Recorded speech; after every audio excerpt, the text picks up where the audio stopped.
bisa di-share di grup bapak-bapak tanpa seizin dia, dan itu dia sebagai simbol wanita yang dalam Islam itu adalah aurat.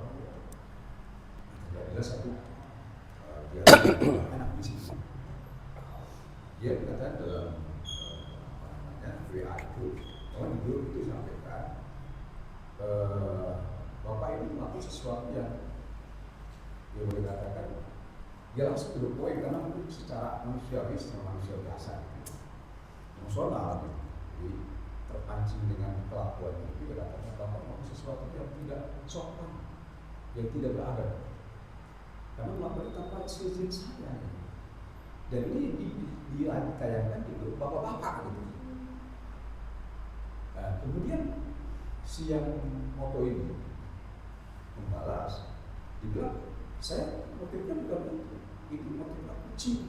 Nah, tapi di situ dia jelas bahwa si ustaznya itu kelihatan dari atas sampai bawah. Nah, terjadilah kemudian sampai mengatakan dia marah. Saya tidak terima dikatakan orang yang tidak punya akhlak seperti satu, walaupun dia lebih muda daripada ustaznya tadi gitu kan. Itu terjadi masalah itu sampai ribut di lingkungan FT paling sombong.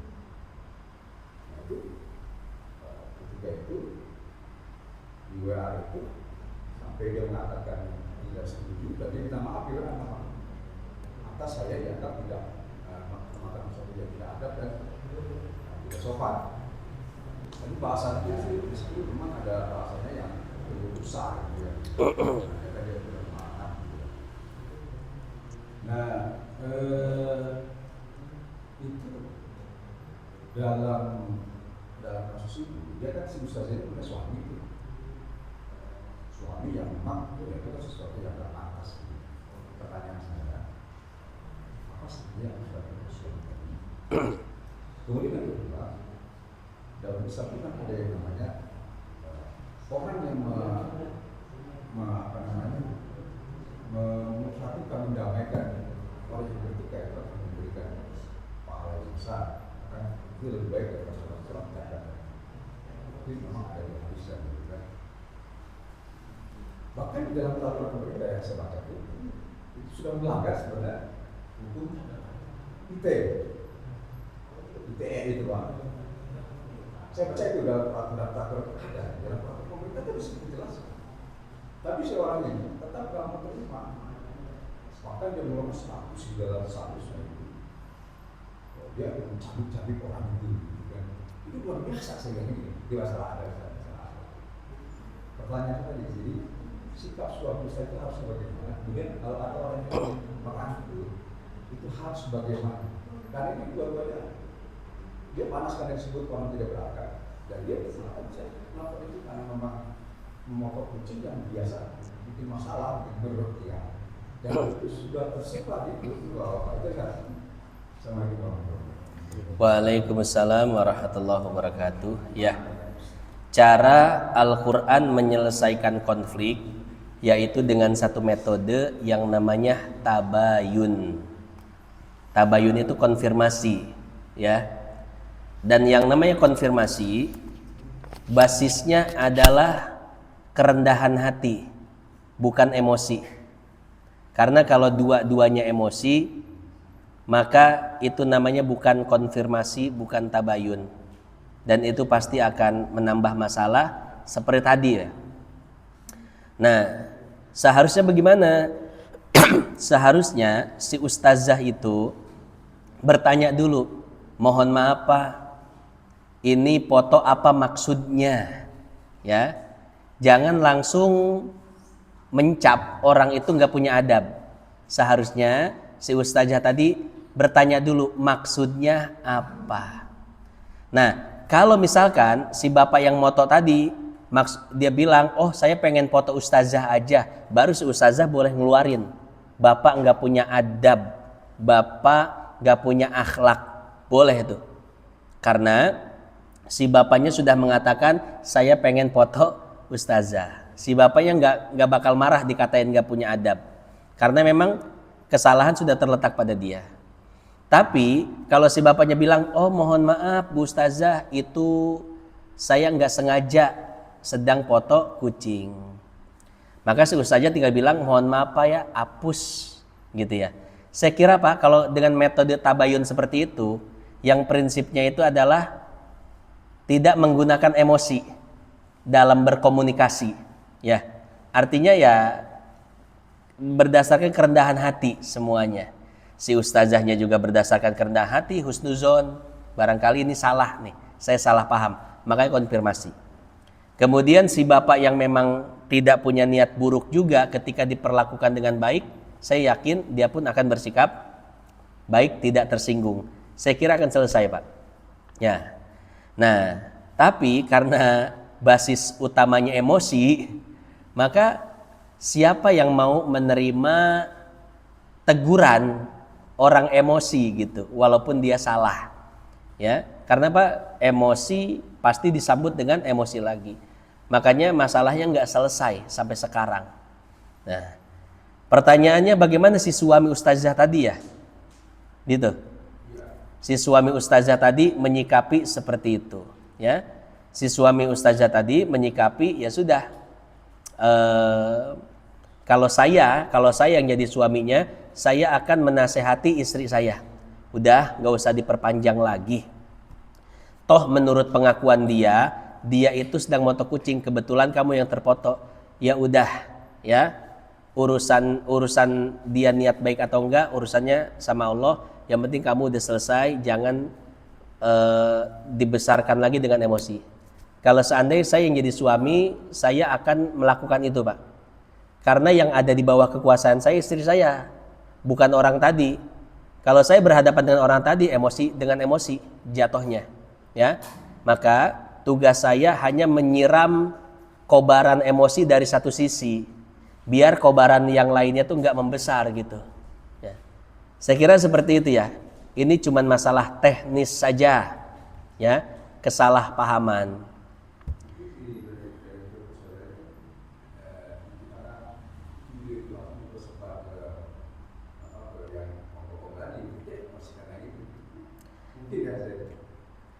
Dia masalah emosi karena itu sudah di apa sih isi dia kan dia merasa nyaman dengan itu. Iya itu salah karena emosi, karena cara berkomunikasinya itu berbasis emosi. Sebetulnya emosi nggak jadi masalah selama nggak dikeluarin ya. Siapa sih yang nggak kesel foto kita kesebar? Kesal Pak, semua kesel. Cuman ketika kita berkomunikasi ada tekniknya. Biar komunikasi itu berjalan lancar. Walaupun kita kesel luar biasa sama orang itu, tapi ketika kita berkomunikasi, ya, maka komunikasi jangan sampai ada emosi. Karena kalau sudah emosi, Bapak mau benar, mau enggak, pasti salah. Artinya apa? Ke depan masalah tambah besar gitu. Ya. Nah, ini bukan cuma ustazah doang, ustadz banyak seperti itu. Ya. Ya gaya komunikasinya dengan emosi, walaupun bener itu ustadz bener, orang nggak pada sholat, dia bener nggak ngomelin orang yang nggak sholat? Bener Pak, orang sholat nggak sholat, orang yang nggak sholat dinasihati bener. Cuman gaya komunikasinya gimana biar orang-orang itu nggak sekedar diomelin tapi mau sholat, begitu Pak. Kalau cuman ngeluapin emosi semuanya gampang. Bukan ustazah pun bisa. Itu sebetulnya bukan kelas ustazah. Kalau masih emosi, kelas ustazah itu enggak seperti itu. Ya, sama dengan kelas ustad.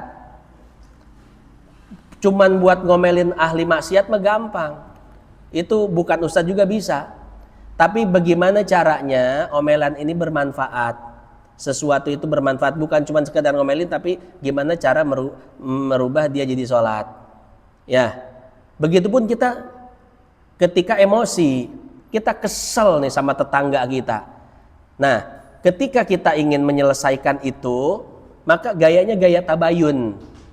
Emosinya jangan ditampakkan. Kesel mah kesel Pak, jangan tampakkan. Datang ke tetangga kita tanya, ini maksudnya apa gitu. Oh ini maksud gini, oh Pak mohon maaf saya terganggu dengan ini Pak ya. Oh iya maaf, nanti saya kira kalau dari satu sisi itu nggak pakai emosi, yang lain sambutannya nggak pakai emosi juga, begitu. Kenapa saya ngomong seperti ini? Saya pernah, Pak, saya cerita juga nih akhirnya. Saya parkir mobil di tanah saya. Nah, ada orang yang rumahnya itu ngelewatin tanah saya. Akhirnya apa? Akhirnya karena saya parkir di tanah saya, dia akhirnya nggak bisa masuk ke rumahnya, ya kan? Dan saya parkir di situ juga saya nggak. Maksud saya tuh gini, kita kan tetanggaan. Kalau pengen masukin mobil ngomong aja, nanti saya kasih kuncinya, kamu yang mindahin atau saya mindahin, kan enak begitu, ya kan? Ternyata dia emosi, Pak. Dia negor saya, komunikasi dengan saya itu emosi luar biasa. Saya tahu ini tanah AA, tapi kan nggak begitu juga. Saya pengen masuk, saya pengen keluar. Saya bengong aja, Pak. Ya kan? Cuman di situ saya kesel juga. Saya walaupun bener nih, saya kan bener itu tanah saya ya. Dia tuh numpang, dia mau ke rumahnya aja lewat tanah saya. Ya, mau masukin mobil lewat tanah saya. Saya bisa nggak emosi, Pak? Bisa kalau ada mulut mah. Ya, cuma kan bukan kelas saya emosi itu. Ustadz loh gitu. Ya kan? Akhirnya apa? Dia marah-marah besar. Saya senyumin. Ya maaf ya, lain kali saya nggak akan ngulang lagi deh. Yang penting sekarang maafin saya nggak bakal ngulang lagi. Adem itu orang, Pak.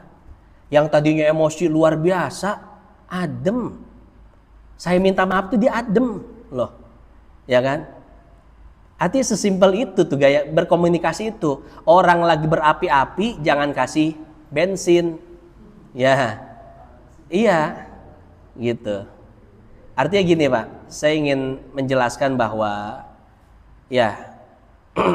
Jadi kesel itu wajar, manusiawi. Emosi itu wajar, Pak. Cuman ketika kita akan berkomunikasi, komunikasi itu kan satu-satunya jalan untuk menyelesaikan masalah. Itu komunikasi, Pak. Bagaimana kita mendesain gaya komunikasi kita biar kita komunikasi itu bukan sekedar meluapkan kekesalan, rasa emosi, enggak. Kita tuh pengen selesai ini masalah. Ya. Nah, jadi seperti itu. Kalau Bapak di posisi saya tadi, Bapak parkir di tanah Bapak, orang selama ini numpang di tanah Bapak, tapi dia marah-marah. Kira-kira Bapak diomelin sama orang begitu gimana?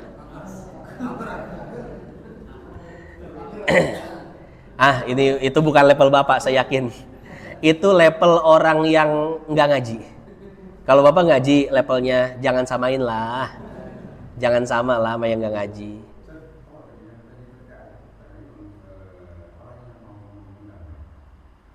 Kan dari sisi yang tadi share tanpa izin dari saya itu juga sangat kesalahan sih, kan? Jadi perlu nggak disampaikan ke dia itu bahwa untuk kedepannya kalau share itu walaupun kita ada orang lain, jadi cek diri mana sih kita, kemudian izin dengan orang itu ya, apalagi orang tua. Kira-kira kalau seorang yang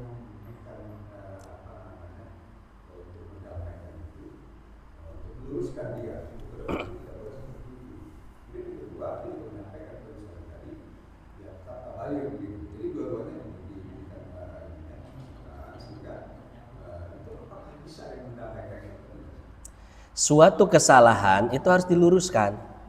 Artinya ya kita harus kasih tahu, jangan di-share lagi, terus ini jangan diulang lagi. Cuman masalahnya gimana cara kita ngasih taunya. Woi, jangan share lagi, awas lu share lagi. Malah tambah nge-share dia, Pak. Maaf ya, ini kan kita sama muslim nih. Kita tidak boleh menyebarkan foto tanpa izin. Mohon maaf ya, yang ada dihapus dan nanti jangan, kalau mau share izin dulu. Saya kira selesai, Pak. Dengan kelembutan itu selesai. Kelembutan itu selesai. Ya. Kalau mau pakai ego masing-masing, Masya Allah, semua orang punya alasan, semua orang punya logika kebenarannya masing-masing, semua orang bisa melakukan pembelaan. Tapi tidak semua orang punya kecerdasan emosional, kecerdasan logika intelektual, semua bisa punya alasan. Orang berantem nih alasannya logis semua. Betul nggak? Alasannya logis semua, Pak. Logika. Tapi jarang orang yang punya kecerdasan emosional. Jadi orang yang punya kecerdasan emosional ketika menghadapi masalah, yang dipikirkan gimana caranya saya menang, gimana saya meluapkan, bukan gimana nih biar selesai nih masalah ini. Jarang yang kayak gitu. Mau ustadz, kalau ustadz lagi ambek-ambekan baik, ya. Gaya komunikasi, termasuk sama istri sama anak, gaya komunikasinya, Pak. Ya. Anak saya waktu itu gila banget sama HP. HP. Nah, ya kan? Ya. Sama kayak anak kita sama begitu ya.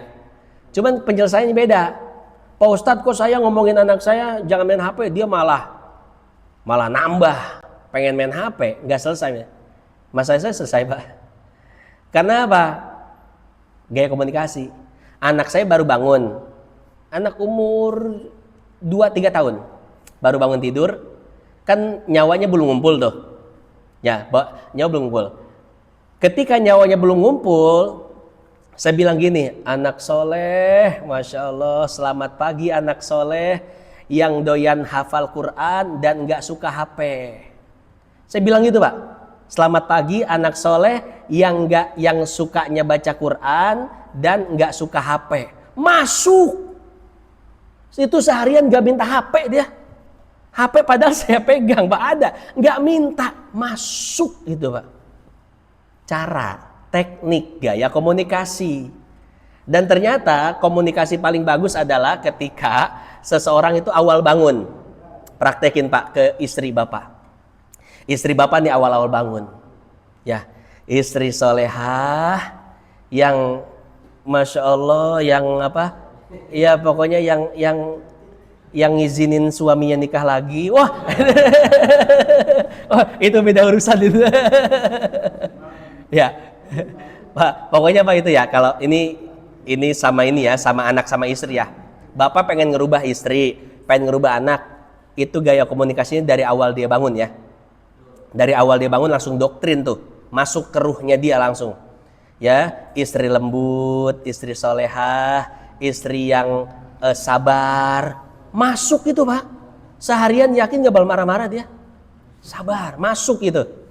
Anak, ya ke anak yang apa namanya, yang rajin sholat, anak yang nurut, selamat pagi, ya masuk, Pak. Artinya gaya komunikasi itu ya. Ya sekarang saya sama tetangga saya selesai. Padahal selama ini yang kesel tuh cuma satu arah, dia doang gitu. Tapi ketika dia meluapkan itu ke saya, emosi luar biasa. Saya ya sama, Pak, punya sabuiyah juga, nafsu pengen ngelawan. Nafsu saya dalam hati nih, woyo gitu. Cuman kan kita tahan, jangan. Ya, saya pengen ini selesai. Gimana selesainya? Senyum, minta maaf, saya janji gak bakal ngulang lagi dan lain sebagainya. Selesai, Pak.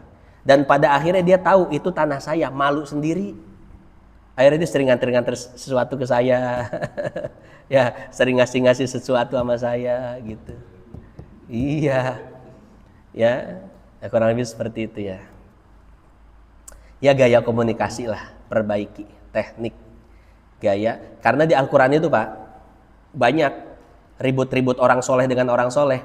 Bukannya karena nggak soleh, karena kurang komunikasi, miskomunikasi.